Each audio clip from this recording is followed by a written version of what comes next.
आपका dictation start होगा 3 second बाद। स्टार्ट।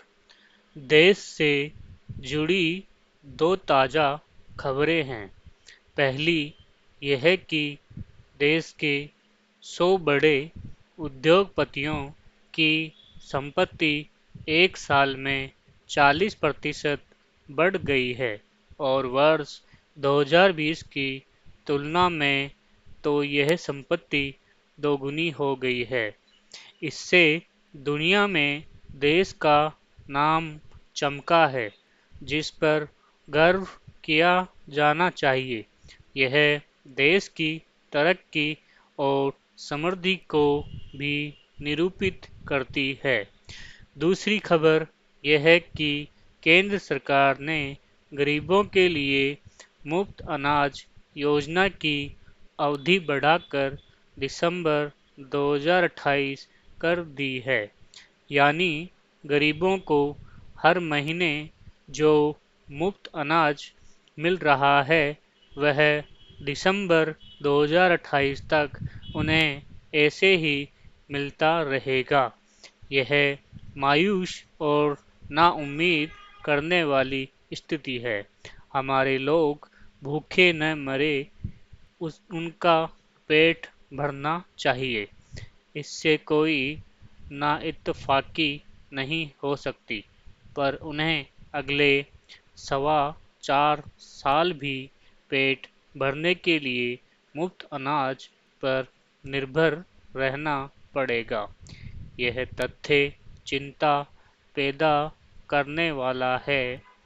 यह दर्शाता है कि सरकार के पास मुफ्त अनाज पा रहे 80 करोड़ से ज़्यादा लोगों का जीवन स्तर ऊंचा उठाने का कोई खाका नहीं है और इतनी बड़ी आबादी अगले 4.25 साल में भी घर की ज़रूरत का अनाज खरीदने तक की स्थिति में नहीं आ पाएगी।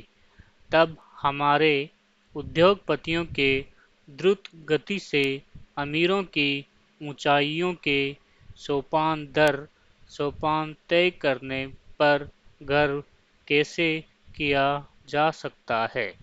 यह पहलू तो इसका संकेत है कि इस एक साल में देश में अमीर और गरीब के बीच की खाई बहुत बढ़ गई है। आने वाले 4.25 साल में यह अंतर और ज़्यादा बढ़ने वाला है।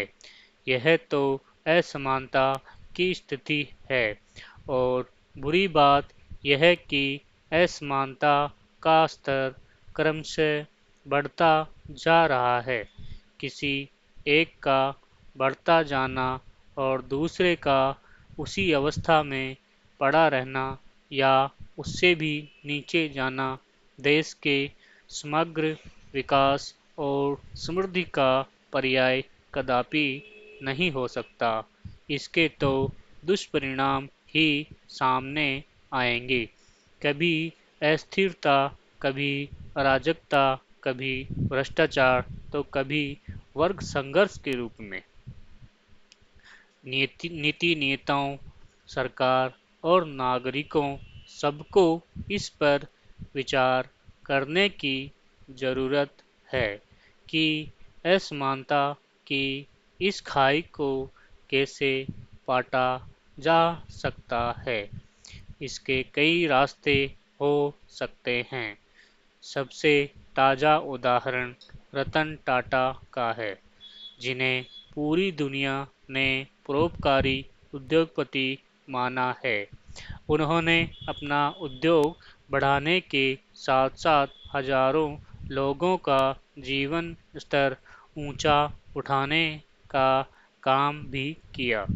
विकास की सही परिभाषा यही है, दूसरों को उठाते हुए खुद ऊंचा उठना। यह रास्ता उन्होंने चुना। सब कुछ उद्योगपतियों पर नहीं छोड़ा जा सकता।